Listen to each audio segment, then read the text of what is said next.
खुलुमबाय आङो सिबिरानि ब्रह्म एसबी बड' निउज चेनेलाव नोंथांमोनखौ आरोबावहाय बरायनानै लाबाय जाय बिथांमोना सानसेयारि खौरां नायनो मोजां मोनो बिथांमोना आंनि बे एसबी बड' निउज चेनेलखौ साबस्क्राइब खालामनानै लानो हागोन मानो होननानै बुङोबा बे चेनेलनि गेजेरजोंनो जोङो सानफ्रोमबो सानसेयारि खौरांखौ फोसावो राजखान्थि समाजखान्थि आरो गुबुन आयदानि सायाव जोङो बे चेनेलनि गेजेरजों थार खौरांखौ फोसावो नोंथाङा जुदि खौरां नायनो मोजां मोनोबा बे चेनेलखौ साबस्क्राइब खालामनानै लानो हागोन बिजनी विधानसभा बियाबाव बीजेपीनिफ्राय अरुकुमार देरहाखांनायनि उनाव बीजेपीनि मावथिनि सायावनो गाग्लोबनाय जाथाय जादों बिजनीआव बीजेपीनि दैदेनगिरिनि न'आव गाग्लोबनाय जाथायफोर जादों बिजनीआव बिसायख'थिनि उनाव आरो बिसायख'थिनि फिथाइ फोसावनानै सोरखार दाखांनायनि उनावबो बीजेपीनि दैदेनगिरिनि न'आव गाग्लोबनाय जाथाय चिरां जिल्ला बिजनी 1 नं अग्रंआव बीजेपीनि मावथिनि न'आवनो मोनानि समाव गाग्लोबनाय जाथाय मानासेरफां बीजेपी मण्डलनि आफादगिरिनि न'आव हरनि 2:43 समाव गाग्लोबनाय जाथाय जाय गाग्लोबनाय जाथायाव गोबां धोन सम्पति खहा जादों होननानै फोरमायथियो बीजेपी मण्डलनि आफादगिरि बिपुल सरकारनि न'आव फैनानै हरनि समाव गाग्लोबनाय जाथाया जादों बिथाङा फोरमायथिदों दि हर गेजेराव फैनानै न'आव थानाय एल्ट' गारिखौ बुफाय बुसि खालामफैनायजों लोगोसे न'नि खोरखिफोरखौ बुफाय बुसि खालामदों इन्जुराव आलायनानै दोननाय घड़ीखौ बुफाय बुसि गंसे स्टेन्ड फेन आरो गुबुन धोन सम्पति मुवा बेसादफोरखौ बुख्रुब बुख्राब खालामफैदों होननानै फोरमायथियो बिपुल सरकारा अजद होबावनाय बायदिब्ला विधानसभा बिसायख'थिनि फिथाइ फोसावखांनायनि उननिफ्रायनो माखासे सुबुंफोरा हुमखि हरगासिनो दंखायोमोन मानासेरफां बीजेपी मण्डलनि आफादगिरिनि बिबाननिफ्राय ओंखारनो बा बोखारनो थाखाय हुमखि होबोबाय थाखादोंमोन होननानै फोरमायथिदों आरो जायफोर हुमखि हरदों बिसोरनि मुंखौबो लादों बिथांखौ गाग्लोबनायनि अनगायैबो बा बिपुल सरकारनि न'आव गाग्लोबनायनि अनगायैबो गदाधर दास बिथांनि न'आवबो गाग्लोबदों बिथाङा मानासेरफां मण्डलनि बीजेपीनि लाइमोन गांखंनि जेनेरेल सेक्रेटारि बिथांनि न'आवबो गाग्लोबनाय जाथाय जानायनि उनाव फानबारिनि पुलिसआ जाथायथिलियाव नुजाथि हैनानै नायबिजिरनायनि हाबाखौ आरो सोंनाय फिननाय लानायनि हाबाखौ मावदों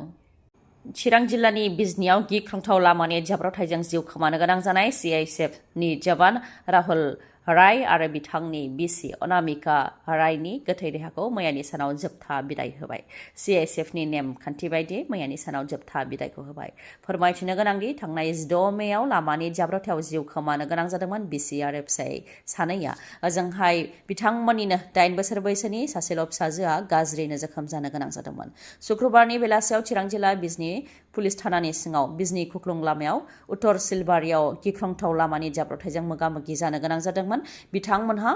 फुजा फोजोबखांनायनि उनाव AS26F0525 नाम्बार प्लेट थानाय गंसे स्कुटिजों गावनि न' फारसे फैबाय थानाय समावनो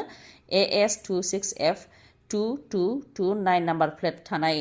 गंसे स्विफ्ट गारिया उनथिंजायनिफ्राय जोबोद गोख्रैथिजों बिथांमोननि स्कुटियाव सौख्रांदोंमोन जायजों अनामिका राया जायगायावनो जिउ खोमानो गोनां जादोंमोन आरो सीआईएसएफ जवान राहुल रायजों लोगोसे बिथांनि उन्दै फिसाजोखौ बङाइगावनि देहा फाहामसालियाव लाबोनाय जादोंमोन नाथाय सीआईएसएफ जवानखौ जिउ रैखा खालामनो हानाय जायाखै ओजोंहाय फिसाजोआ दासिम फाहामथाय लागासिनो दङ बे जाब्रबथाय खालामनाय जाथायनि उनाव स्विफ्ट गारि सालायग्राया खारखोमानानै दंमोन नाथाय दा स्विफ्ट गारि सालायग्राखौबो हमनो हानाय जाबाय मुङा अरब बसुमतारी होननानै मिथिनो मोननाय जादों लामा मोजां जानायनि थाखायनो गारि सालायग्राफ्रा जोबोद गोख्रैथिजों गारिखौ सालायो होननानै फोरमायथिदों जायनि थाखाय जाब्रबथाय जानाया बे लामायाव बांनायनिफ्राय बांदों होननानै फोरमायथिदों बेनिखायनो बेनि सायाव प्रशासना जाहाथे राहा लायो बेनि थाखाय दाबि खालामो ओनसोलनि सुबुंफोरा ओजोंहाय गुबुन मोनसे जाब्रबथायावबो सानै सुबुङा जिउ खोमानो गोनां जादों गंसे कार आरो गंसे मटर साइकेलनि गेजेराव गोख्रोङै सौग्रावलायनायाव सानै सुबुङा जिउ खोमानो गोनां जादों मटर साइकेलाव गासै 3 सुबुं दंमोन 3नि मादाव सानैयानो जिउ खोमानो गोनां जादों मुंफोरा बिकास अरां आरो लासलता अरां बिथांमोना जिउ खोमानो गोनां जादों ओजोंहाय कुन्दुरि अराङा गाज्रियैनो जोखोम जानो गोनां जादों दुमदुमा सामदां बाइपासाव जानो मोन्दों बे जाब्रबथाया all India organisation of chemist and ड्रागिस्टआ 20 मेआव हलसेल मुलि फाननाय आरो फार्मासियाव मुलि फाननायखौ हेंथा फोसावदोंमोन बेखौ लानानै आसाम ड्राग डिलार्स एस'सिएशनआ गुवाहाटी प्रेस क्लाबाव मोनसे प्रेस मिट होदों all India organisation of chemist and ड्रागिस्टआ फोसावनाय बे बन्द'खौ जों फालिया होननानै फोरमायथियो बिथाङा आरो आसामाव थानाय गासैबो मुलि फालांगिरि बा मुलि गलादारफोरखौ गलाखौ बेखेवनो थाखाय बिथोन होयो आरो गला बेखेवनायाव रावबो जाहाथे हेंथा होआ बेनि सायाव जाहाथे नोजोर होयो बेनि थाखाय एडमिनिस्ट्रेशनखौबो खावलायो मानोना बे बन्द'आ बेरामिफोरखौ हाराहास्ति खालामनायनि अनगा जेबो नङा होननानै बुंथियो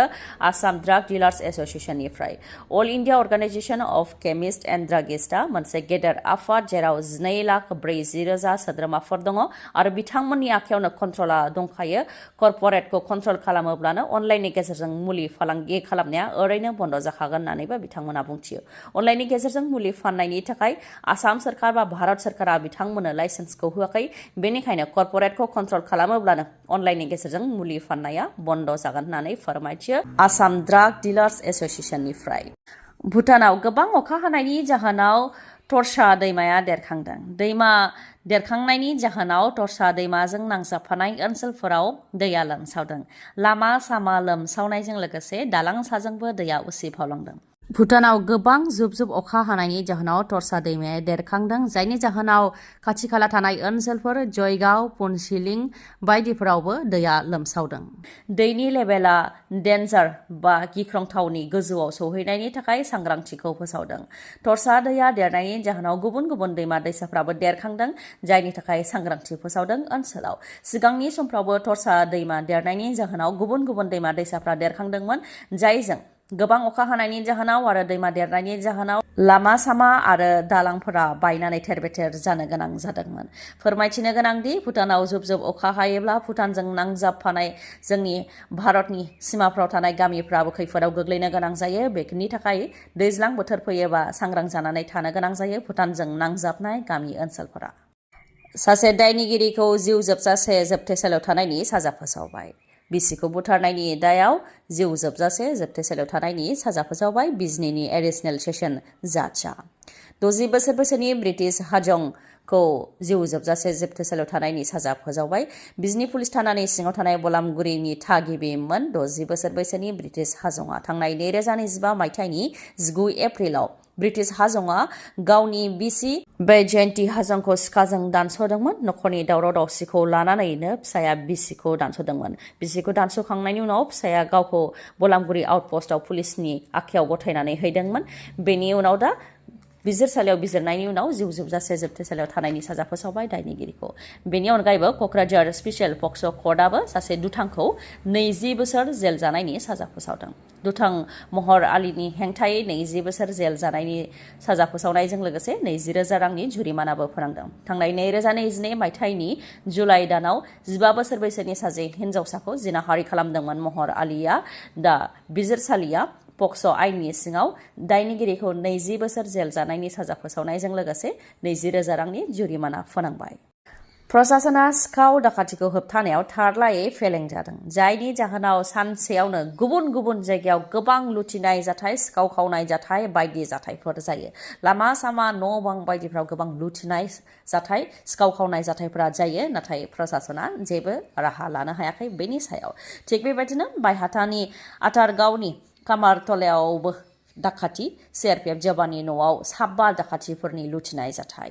न'आव रावबो गैयैखौ खाबु लानानै न'नि दरजा सिफायनानै 7 दाखाथिफोरा न' सिङाव हाबदों दाखाथिफोरा सिजों मोखांखौ खाथेनानै न'आव लुथिदों लुथिनायाव गोबां सना रुफाजों लोगोसे रां लानानै थांदों होननानै फोरमायथिदों दाखाथि जानाय जाथायखौ लानानै न'खरनि सोद्रोमाफ्रा जेब्ला थद मोनो बे समाव दाखाथिफोरा न'निफ्राय खारलाङो होननानै फोरमायथियो क'क्राझाराव थानाय बेसि मेम'रियेल इंलिश सिनियर सेकेन्डारि स्कुला नोंथांमोननि थाखाय गोजोनथाव खौरां लानानै फैदों हायर सेकेन्डारि फार्स्ट इयाराव मुं थिसननाय फरायसाफोरा फ्रि एडमिशन मोननो हागोन लोगोसे हस्टेलावबो फ्रि एडमिशन मोननो हागोन रोंगौथि गोनां फोरोंगिरिफोरनि गेजेरजों फरायसाफोरखौ फोरोंथाय होनाय जायो बे बेसि मेम'रियेल इंलिश सिनियर सेकेन्डारि स्कुलाव जेराव इंलिश बड' आरो एसामिस बे मोनथाम मिडियामाव फरायसाफोरा सायख'नानै फरायनो हागोन मख'नो गोनांदि फरायनायाव लोरबां फरायसाफोरखौ आनजादनि सिगां सिगां एक्सट्रा कोचिं क्लासबो होनाय जायो बे फरायसालियाव फरायनायजों लोगोसे हौवासा आरो हिन्जावसाफोरनि थाखाय थानायनि मोजां खाबुबो दङ देबानि हस्टेलबो दङ फोरमायथिनो गोनांदि थांनाय हायर सेकेन्डारि फाइनाल आनजादाव 2 फरायसाफोरा फार्स्ट डिभिजन मोननो हादों 21 फरायसाफ्रा सेकेन्ड डिभिजन आरो 11 फरायसाफ्रा थार्ड डिभिजन मोननो हादों बेनि मादाव सासेया डिस्टिंक्शन मोननो हादों मोजाङै सुलाद लानो थाखाय 8638745056 नङाब्ला 9957015402 बे जानबुं नाम्बाराव नोंथांमोनहा फोनांजाबनो हागोन गोजोन्थों खौरांखौ जोबजासे खोनासंनायनि थाखाय गोजोन्थों उननि समाव आरोबाव जों बेबायदिनो लोगो मोनफिनबावगोन